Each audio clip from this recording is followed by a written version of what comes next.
Dear Esther, I have lost track of how long I have been here and how many visits I have made overall. Certainly the landmarks are now so familiar to me that I have to remind myself to actually see the forms and shapes in front of me. I could stumble blind across these rocks, the edges of these precipices, without fear of missing my step and plummeting down to sea. Besides, I have always considered that if one is to fall, it is critical to keep one's eyes firmly open.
Donnelly reported the legend of the hermit, a holy man who sought solitude in its most pure form.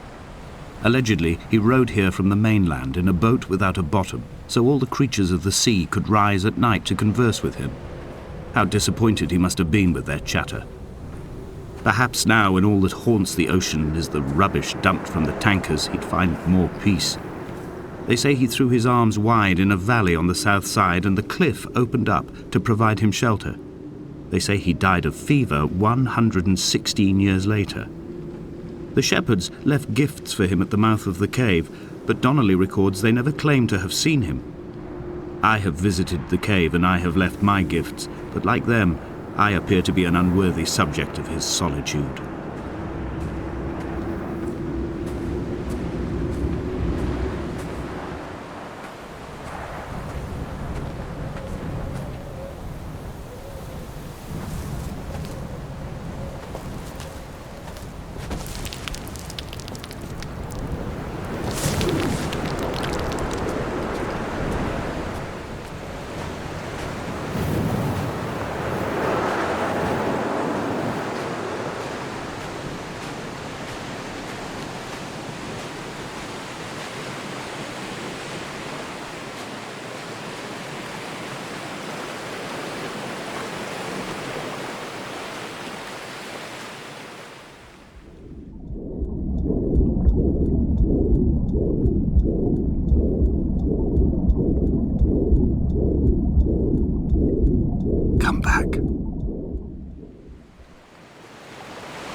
Those islands in the distance, I am sure, are nothing more than relics of another time, sleeping giants, somnambulist gods laid down for a final dreaming. I wash the sand from my lips and grip my wrist ever more tightly. My shaking arms will not support my fading diaries.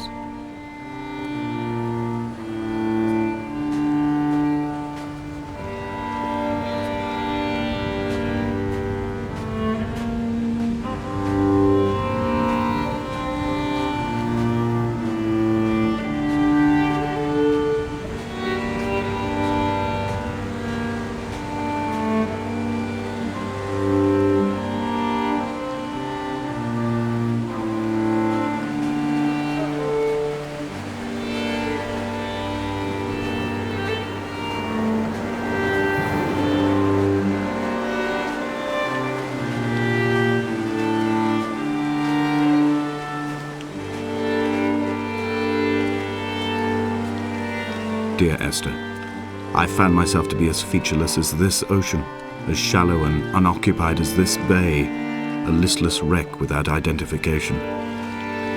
My rocks are these bones, and a careful fence to keep the precipice at bay. Shot through me caves, my forehead a mount. This aerial will transmit into me so.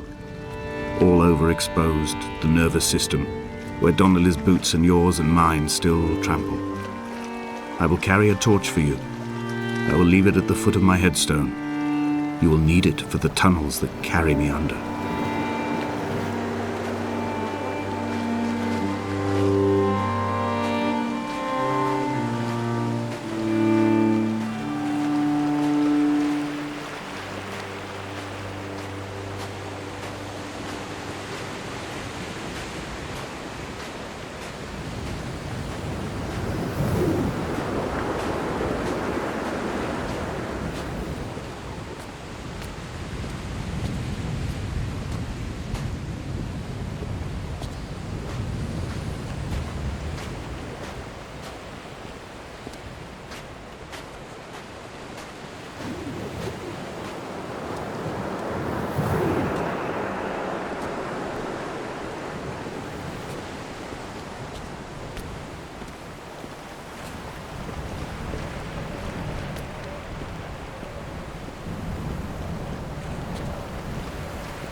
Reading Donnelly by the weak afternoon sunlight. He landed on the south side of the island, followed the path to the bay and climbed the mount. He did not find the caves, and he did not chart the north side. I think this is why his understanding of the island is flawed, incomplete. He stood on the mount and only wondered momentarily how to descend, but then he didn't have my reasons.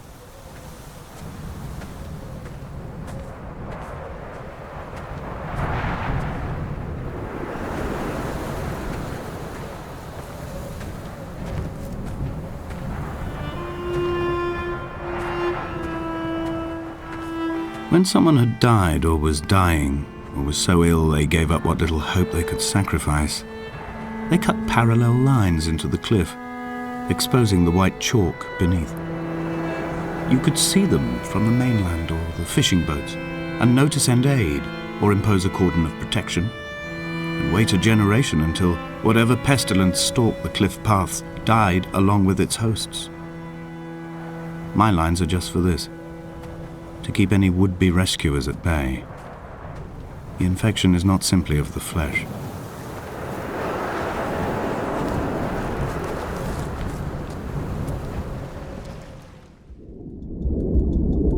Come back.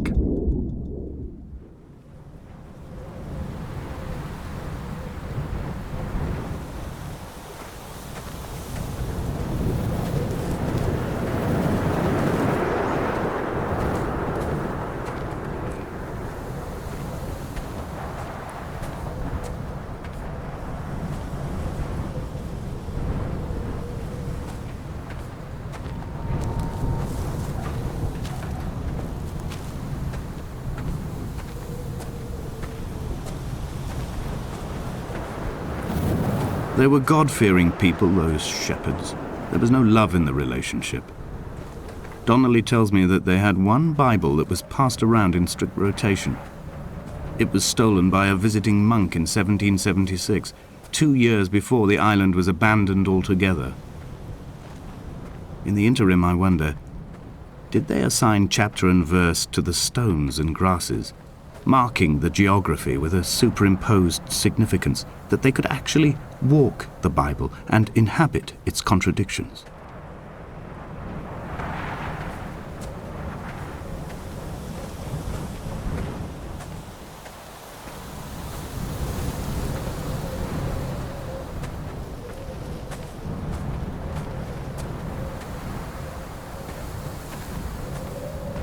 Dear Esther, I met Paul. I made my own little pilgrimage. My Damascus, a small semi-detached on the outskirts of Wolverhampton. We drank coffee in his kitchen and tried to connect to one another. Although he knew I hadn't come in search of an apology, reason or retribution, he still spiraled in panic, thrown high and lucid by his own dented bonnet. Responsibility had made him old. Like us, he'd already passed beyond any conceivable boundary of life.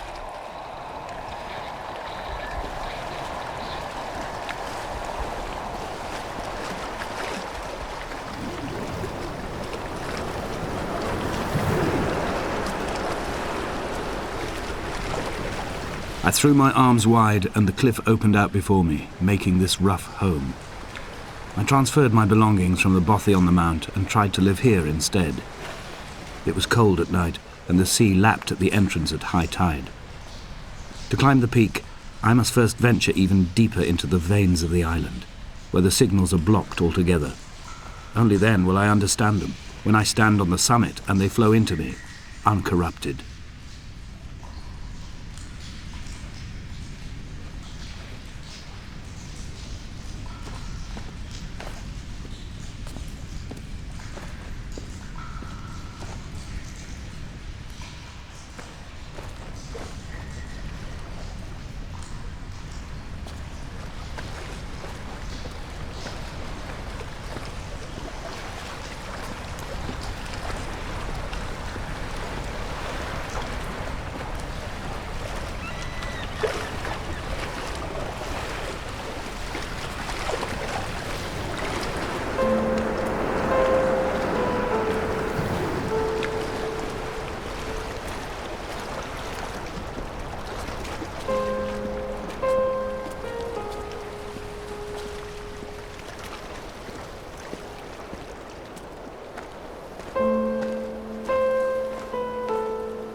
He still maintains he wasn't drunk, but tired. I can't make the judgment or the distinction anymore. I was drunk when I landed here, and tired too. I walked up the cliff path in near darkness and camped in the bay where the trawler lies beached. It was only at dawn that I saw the bothy and decided to make my temporary lodgings there. I was expecting just the aerial and a transmitter stashed in a weatherproof box somewhere on the mount. It had an air of uneasy permanence to it. Like all the other buildings here, erosion seems to have evaded it completely.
Dear Esther, I have now driven the stretch of the M5 between Exeter and Bristol over 21 times. But although I have all the reports and all the witnesses and have cross-referenced them within a millimetre using my Ordnance Survey maps, I simply cannot find the location. You'd think there would be marks to serve as some evidence. It's somewhere between the turn-off for Sanford and the welcome brake services, but although I can always see it in my rear-view mirror, I have as yet been unable to pull ashore.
I've begun to wonder if Donnelly's voyage here was as prosaic as it was presented. How disappointed not to have found the bones of the holy man. No wonder he hated the inhabitants so. To him they must have seemed like barnacles mindlessly clinging to a mercy seat. Why cling so hard to the rock? Because it is the only thing that stops us from sliding into the ocean, into oblivion.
There must be a hole in the bottom of the boat. How else could new hermits have arrived?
I had kidney stones and you visited me in the hospital. After the operation, when I was still half submerged in anesthetic, your outline and your speech both blurred. Now my stones have grown into an island and made their escape, and you have been rendered opaque by the car of a drunk.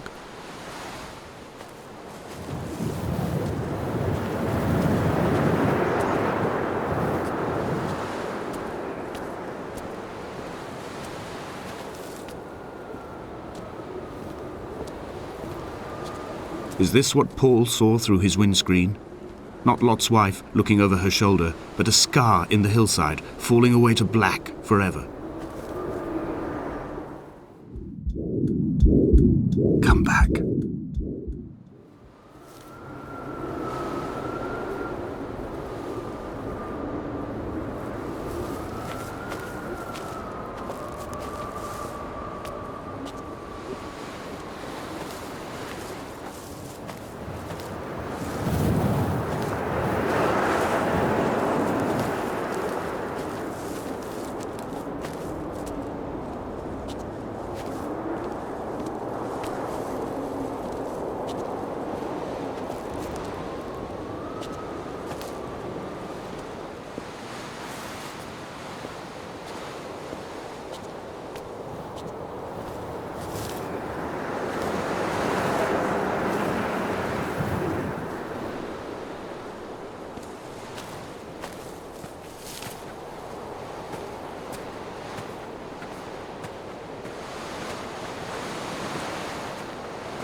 I've begun my ascent on the windless slope of the western side.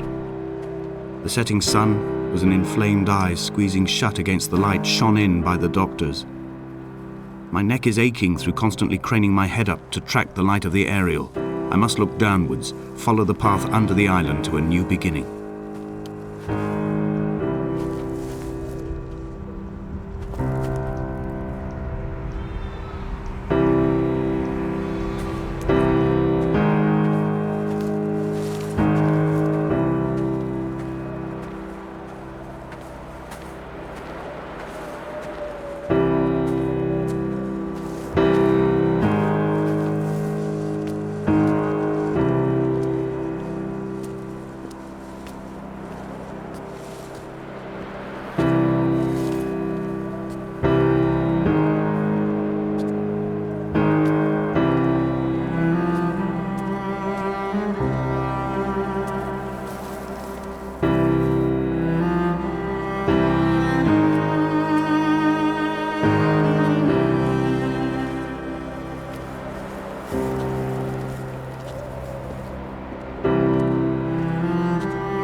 The bothy was constructed originally in the early 1700s.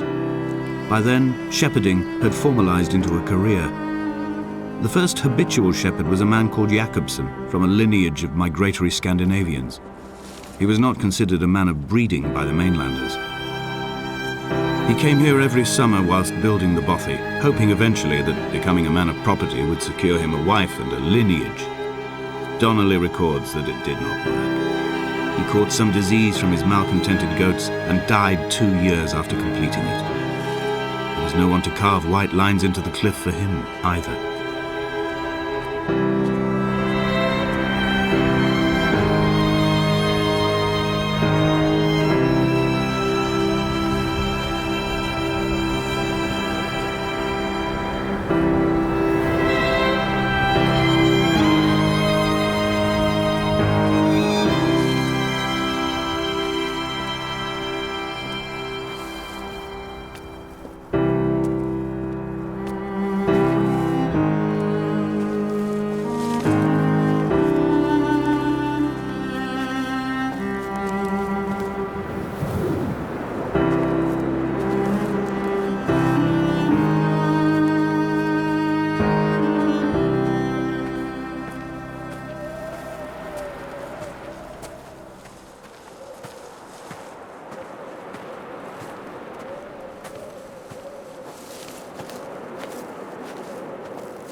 3 cormorants seen at dusk. They did not land. This house built of stone, built by a long-dead shepherd. Contents: my camp bed, a stove, a table, chairs, my clothes, my books. The caves that score out the belly of this island, leaving it famished. My limbs and belly famished. This skin, these organs, this failing eyesight. When the battery runs out in my torch, I will descend into the caves and follow only the phosphorescence home.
Jacobson's ribcage, they told Donnelly, was deformed, the result of some birth defect or perhaps a traumatic injury as a child. Brittle and overblown it was, and desperately light. Perhaps it was this that finally did for him, unable to contain the shattering of his heart. In half-light, his skeleton a discarded prop, a false and calcified seabird.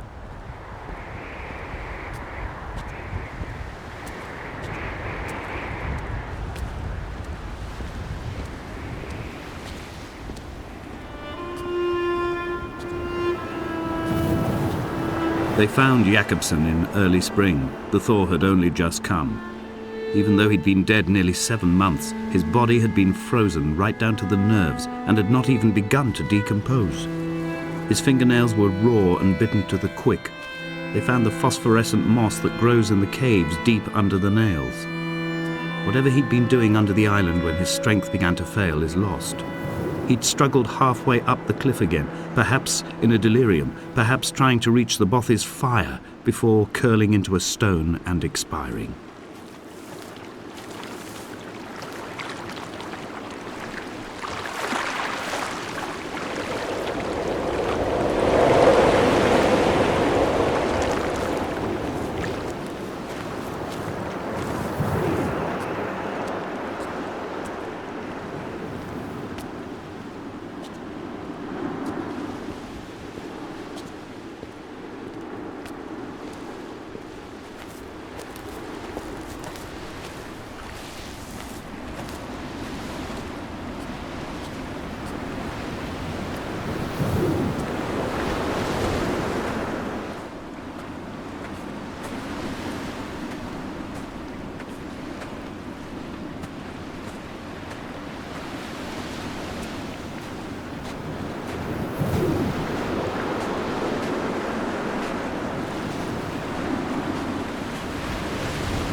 Climbing down to the caves, I slipped and fell and have injured my leg. I think the femur is broken. It is clearly infected. The skin has turned a bright, tight pink, and the pain is crashing in on waves, winter tides against my shoreline, drowning out the ache of my stones. I struggled back to the bothy to rest, but it has become clear that there is only one way this is likely to end. The medical supplies I looted from the trawler have suddenly found their purpose. They will keep me lucid for my final ascent.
Did Jakobsen crawl this far? Can I identify the scratches his nails ruined into the rocks? Am I following him cell for cell, inch for inch? Why did he turn back on himself and not carry through to the ascent?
It was as if someone had taken the car and shaken it like a cocktail. The glove compartment had been opened and emptied with the ashtrays and the boot. It made for a crumpled museum, a shattered exhibition.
I am traveling through my own body, following the line of infection from the shattered femur towards the heart.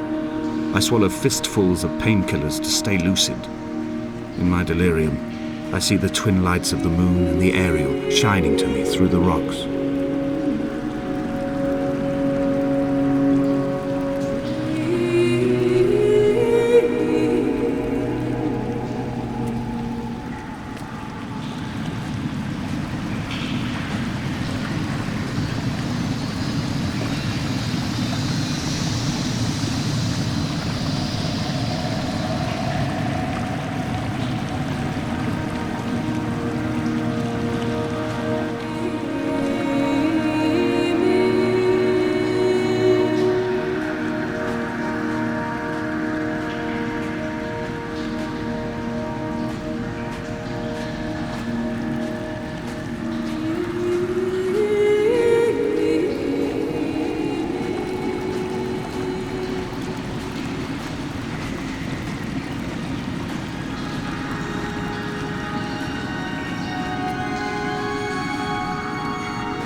When I was coming round from the operation, I remember the light they shone in my eyes to check for pupil contraction. It was like staring up at a moonlit sky from the bottom of a well. People moved at the summit, but I could not tell if you were one of them.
Sanford Junction, headlights in your retinas. Donnelly drove a grey hatchback without a bottom. All the creatures of the tarmac rose to sing to him. All manner of symbols crudely scrawled across the cliff face of my unrest. My life reduced to an electrical diagram. All my gulls have taken flight. They will no longer roost on these outcrops. The lure of the moon over the Sanford Junction is too strong.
Of fire and soil, I chose fire. It seemed the more contemporary of the options, the more sanitary. I could not bear the thought of the reassembly of such a ruins. Stitching arm to shoulder and femur to hip, charting a line of thread like traffic stilled on a motorway, making it all acceptable for tearful aunts and traumatized uncles flown in specially for the occasion. Reduce to ash, mix with water, make a phosphorescent paint for these rocks and ceilings.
Paul, by the roadside, by the exit for Damascus, all ticking and cooled, all feathers and remorse, all of these signals routed like traffic through the circuit diagrams of our guts, those badly written boats torn bottomless in the swells, washing us forever ashore.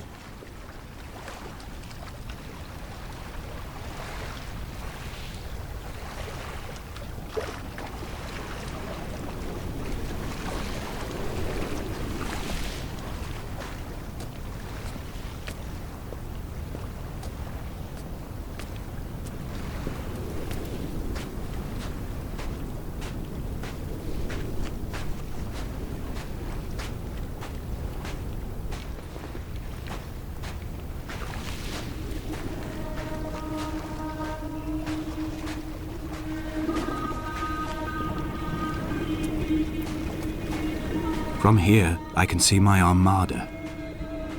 I collected all the letters I'd ever meant to send to you, if I'd have ever made it to the mainland, but had instead collected at the bottom of my rucksack, and I spread them out along the lost beach.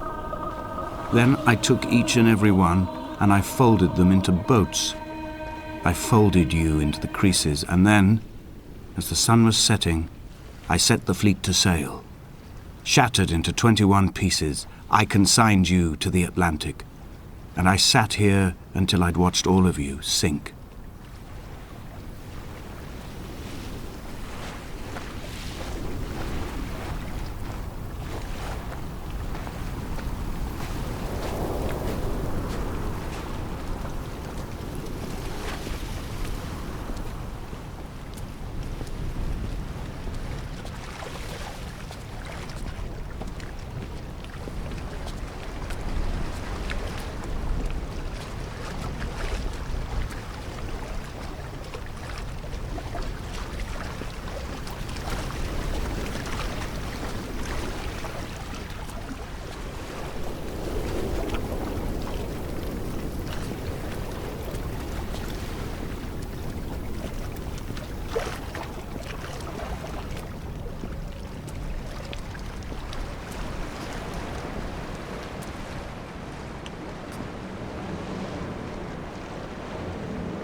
When Paul keeled over dead on the road to Damascus, they resuscitated him by hitting him in the chest with stones gathered by the roadside. He was lifeless for 21 minutes, certainly long enough for the oxygen levels in his brain to have decreased and caused hallucinations and delusions of transcendence. I'm running out of painkillers, and the moon has become almost unbearably bright.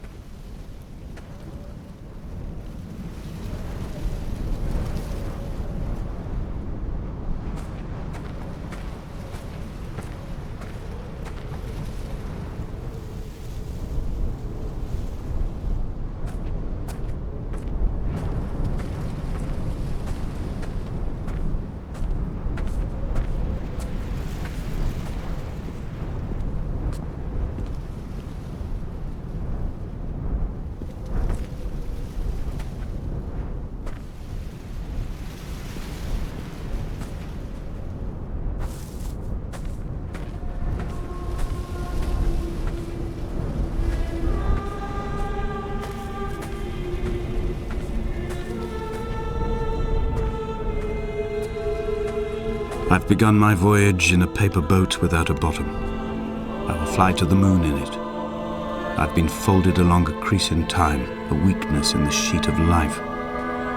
Now you've settled on the opposite side of the paper to me. I can see your traces in the ink that soaks through the fibre, the pulped vegetation.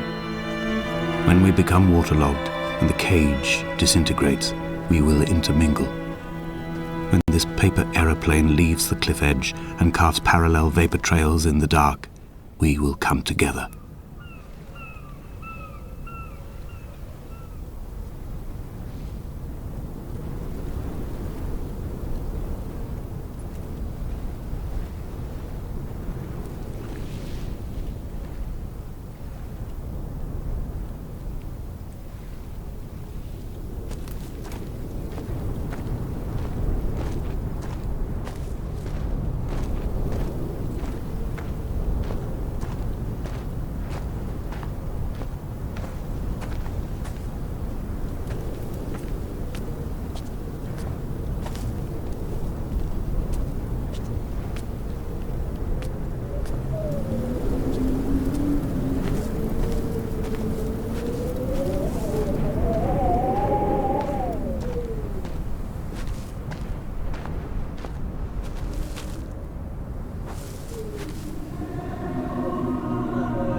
If only Donnelly had experienced this, he would have realized he was his own shoreline, as am I. Just as I am becoming this island, so he became his syphilis, retreating into the burning synapses, the stones, the infection.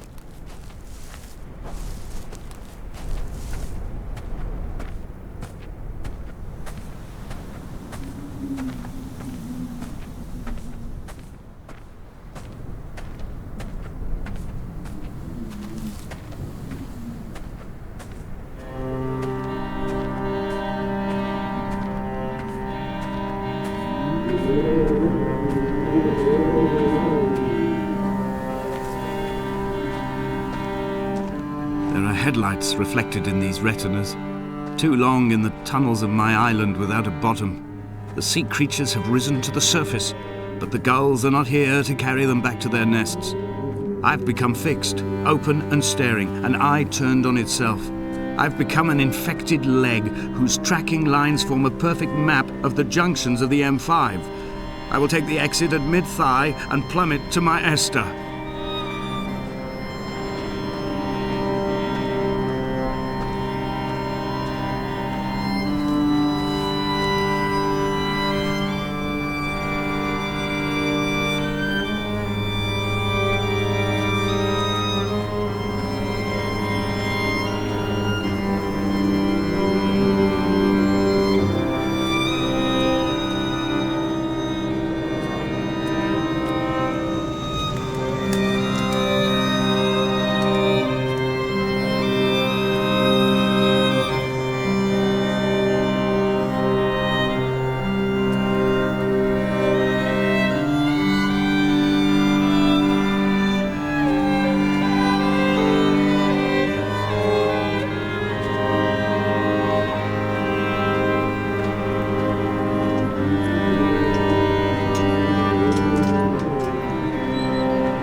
A gull perched on a spent bonnet, sideways, whilst the sirens fell through the middle distance and the metal moaned in grief about us.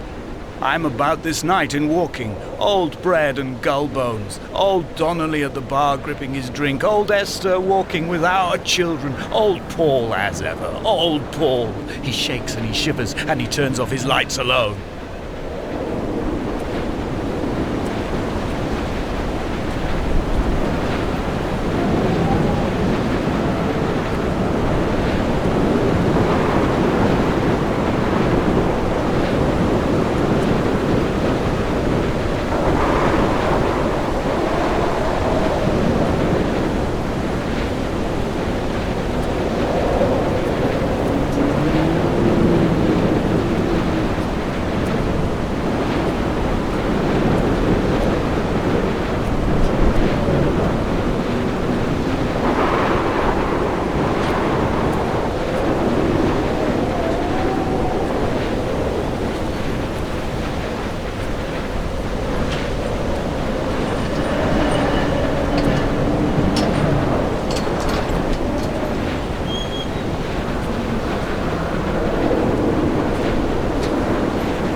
Run out of places to climb.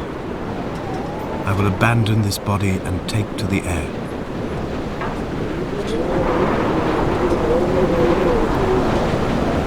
Dear Esther, I have burnt my belongings, my books, this death certificate.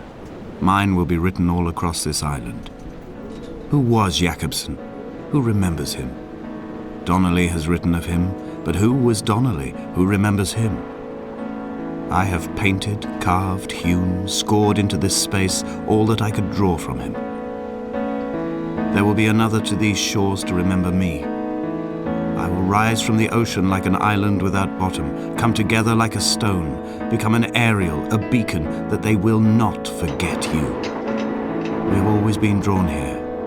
One day the gulls will return and nest in our bones and our history. I will look to my left and see Esther Donnelly flying beside me. I will look to my right and see Paul Jakobsen flying beside me. They will leave white lines carved into the air to reach the mainland, where help will be sent.